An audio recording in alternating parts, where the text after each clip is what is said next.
गांव भैरवपुर के किनारे एक पुरानी हवेली खड़ी थी।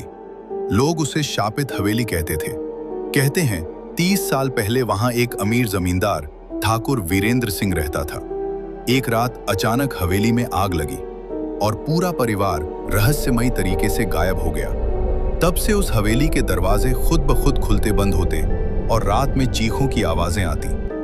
गांव में रहने वाला 19 साल का लड़का आरव इन बातों पर विश्वास नहीं करता था। वो अपने दोस्तों को कहता, भूत प्रेत कुछ नहीं होते, ये सब अंधविश्वास है। एक दिन उसने शर्त लगा ली, मैं आज रात उस हवेली में जाकर साबित कर दूंगा कि वहां कुछ नहीं है। रात के 10 बजे आरव टॉर्च और मोबाइल लेकर हवेली की ओर बढ़ा। हवा में अजीब सी ठंडक थी।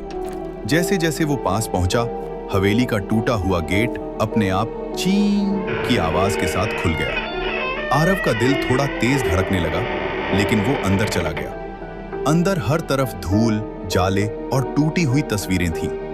दीवार पर एक बड़ी सी पेंटिंग टंगी थी, ठाकुर वीरेंद्र सिंह की। जैसे ही आरव ने टॉर्च की रोशनी उस पेंटिंग पर डाली, उसकी आंखें चमक उठी।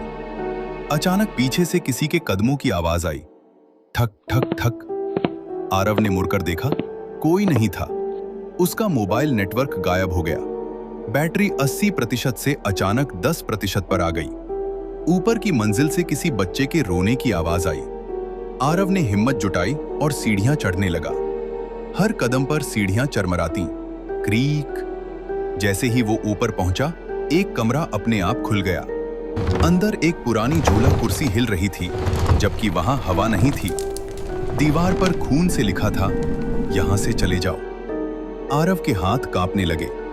उसने वापस मुड़ना चाहा, लेकिन पीछे का दरवाजा जोर से बंद हो गया। कमरे का तापमान अचानक बहुत ठंडा हो गया। उसकी सांसों से धुआं निकलने लगा। अचानक उसके सामने एक परछाई उभरी।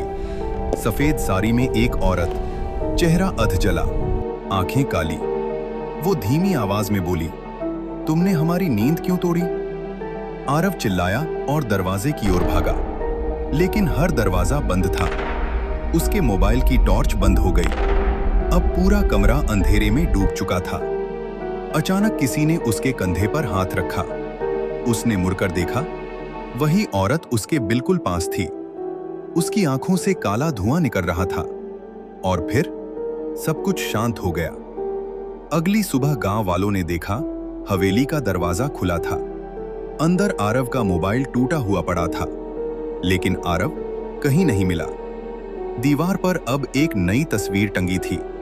उसमें ठाकुर वीरेंद्र सिंह के परिवार के साथ एक और चेहरा था, आरव का।